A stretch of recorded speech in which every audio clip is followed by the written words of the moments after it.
The Unseen Witness. In a quiet, picturesque town nestled among the hills, lived Michael and Lily, a couple seemingly perfect in every way. But beneath their serene facade, a chilling secret festered. Michael had been carrying on an affair for months with Susie, a captivating woman he met at a work conference. He had grown tired of his mundane life with Lily, his longing for adventure and excitement leading him down a treacherous path. One moonless night, while Lily was away visiting her family, Michael decided to invite Susie over to their secluded home. The cabin was nestled deep in the woods, a place they used for romantic getaways, but now it had become the setting for a sinister rendezvous.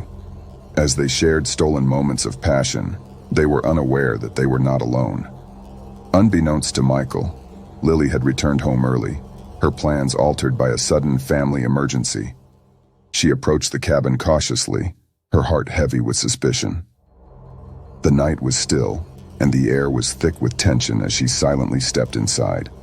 What she saw sent a jolt of disbelief and fury through her.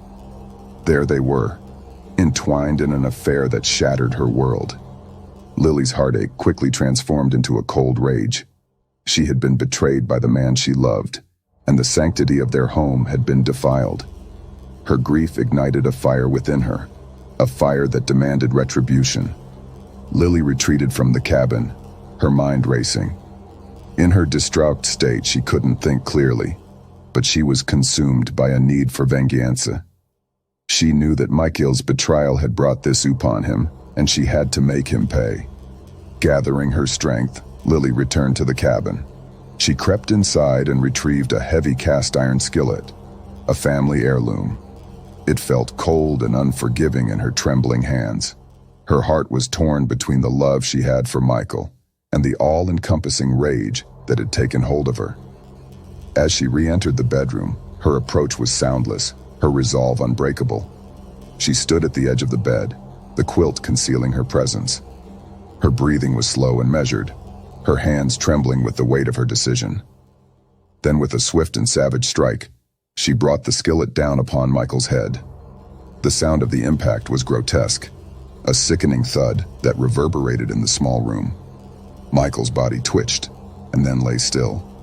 Susie, who had been lost in the ecstasy of their affair, screamed in terror as she was drenched in her lover's blood. She stumbled backward, attempting to flee from the cabin, but Lily was quicker. She raised the skillet once more and brought it crashing down upon Susie's head. In the gruesome silence that followed, Michael and Susie lay dead, their faces distorted by the brutality of their deaths. The cabin that had once been a place of romantic retreat was now a horrifying crime scene. Lily, her hands stained with blood, surveyed her work with a detached calm. The love and trust that had once defined her life had been replaced by an overwhelming darkness. She had become a murderer, a creature of vengeance, and she knew she had to flee.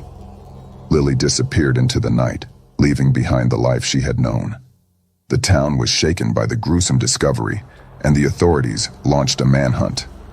But Lily remained hidden, a ghostly presence in the woods, forever haunted by the demons that had driven her to commit the unforgivable act. As the years passed, the cabin fell into disrepair, its walls bearing silent witness to the horror that had transpired within. It served as a chilling reminder that infidelity could unearth a darkness that no one could ever truly escape, and that love and betrayal could lead to the most dreadful of consequences.